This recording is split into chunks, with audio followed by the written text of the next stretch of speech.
आप सभी कक्षा 7वीं के छात्रों का स्वागत है। आज की इस वीडियो में हम आपको कक्षा 7 जो आपका विषय भाषा भारती है उसके 8 ग्रेड अभ्यास पुस्तिका की जो नई बुक आई है वर्ष 2024-25 की, इसके पार्ट 3 यानी कि मेरी बसियत ये संपूर्ण हल आपको बताने वाले हैं। तो छात्रों करते हैं वीडियो को स्टार्ट। यहाँ पर आप देख सकते हैं पार्ट है 3, नाम है मेरी बसियत। यहाँ पर बहुविकल्पीय प्रश्न है जिसमें आपका पहला क्वेश्चन है, गंगा में अस्थियों का विसर्जन करने के पीछे नेहरू जी की गंगा के प्रति मान्यता थी।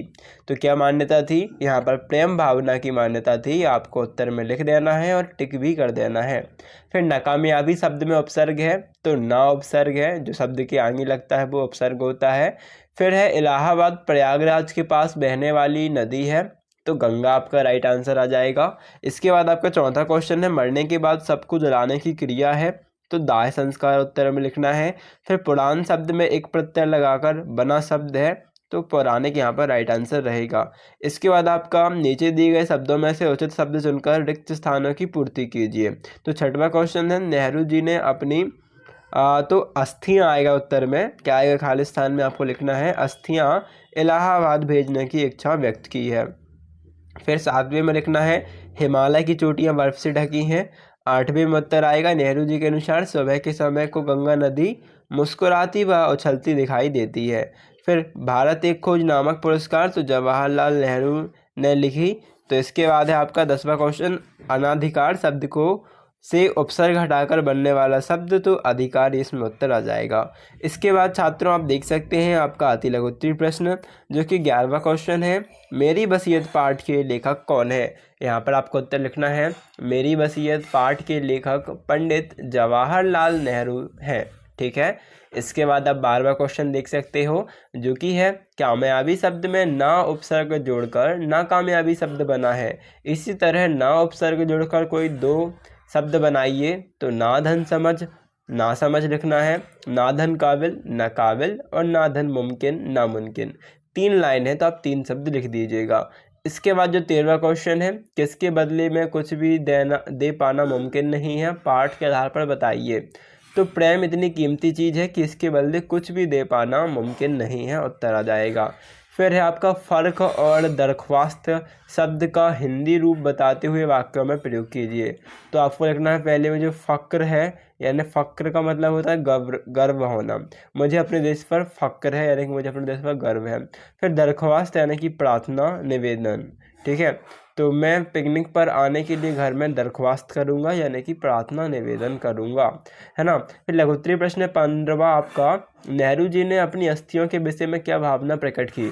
इसमें उत्तर लिखना है, नेहरू जी ने अपनी अस्थियों का कुछ भाग एक मुट्ठी इलाहाबाद में गंगा में डाल दी जाए, यह कहा। इतना लिखना, गंगा में डाल दी जाए कौमा, जिससे कि वह उसे महासागर में पहुँचे, जिससे देश घिरा हुआ है। बस शेष भाग खेतों पर डालने को कहा, जिससे वह भारत की मिट्टी में ना में मिल जाए व देश का अंग बन जाए। फिर ना और नहीं का प्रयोग करते हुए 2 वाक्य बनाकर लिखिए।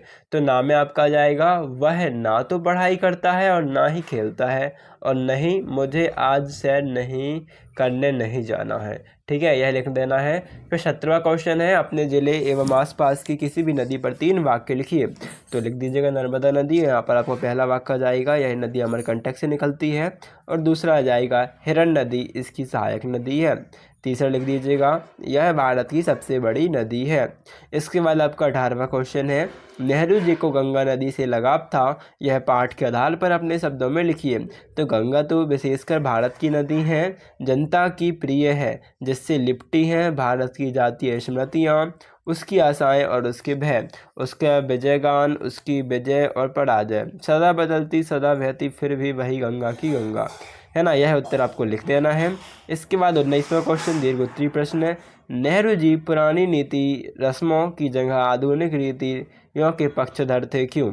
तो जवाहरलाल नेहरू की पुस्तक मेरी वसीयत में उन्होंने भारत को आधुनिक और प्रगतिशील बनने पर जोर दिया।